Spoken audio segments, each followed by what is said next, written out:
नमस्कार दोस्तों। आज मैं बात करने वाला हूं कि जब हम अपने घर की छत की ढलाई कर लेते हैं, उसकी कास्टिंग कर लेते हैं, तो हमको कितने दिनों तक क्यूरिंग करनी चाहिए, उसकी तराई करनी चाहिए। जैसा कि आप देख सकते हैं, ये हमारा जो है स्लैब की शटरिंग लगी हुई है और हमारे छत की जो है कास्टिंग हो चुकी है, ढलाई हो चुकी है।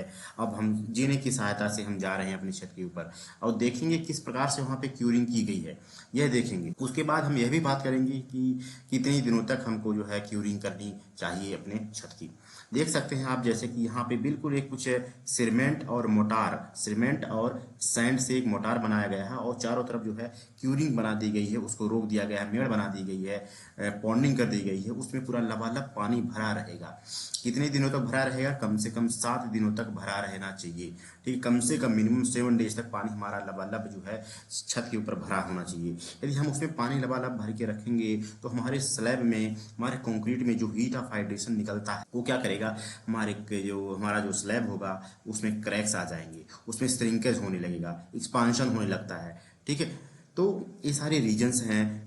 और यदि हम उसमें लबालब पानी भर के रखेंगे तो हमारा जो है हीट ऑफ हाइड्रेशन रिड्यूस हो जाएगा, कम हो जाएगा और हमारे कंक्रीट का जो स्ट्रक्चर होगा उसमें क्या होगा, स्ट्रेंथ आएगी, मजबूती आएगी और हमारा जो है कंक्रीट का स्ट्रक्चर जो है ज़्यादा ड्यूरेबल होगा। अब हमारा आईएस कोड क्या बोलता है?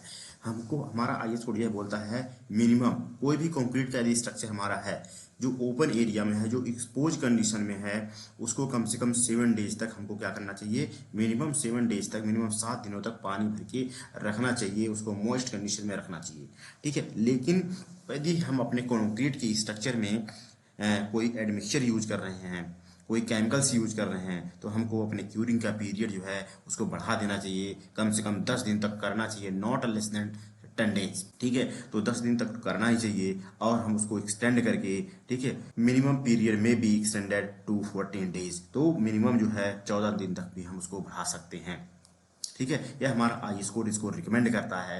यह बताता है कि मिनिमम 7 दिन तक, मैक्सिमम 14 दिनों तक अपने छत की क्यूरिंग करनी चाहिए, तराई करनी चाहिए, ताकि हमारे छत की मजबूती बनी रहे, उसकी ड्यूरेबिलिटी बढ़ जाए और हमारा स्ट्रक्चर जो है कंक्रीट का सालों साल चले। तो आशा करता हूँ, उम्मीद करता हूँ मेरे से अपने भाई सिविल इंजीनियर्स और जो और देखने वाले इस वीडियो को हैं, किसान भाई लोग जिनको नहीं पता है कि कितनी दिनों तक तराई करनी चाहिए, आज वो लोग भी इसको समझ जाएंगे। कम से कम 7 दिन, ज़्यादा 14 दिन तक क्यूरिंग करनी ही चाहिए। धन्यवाद।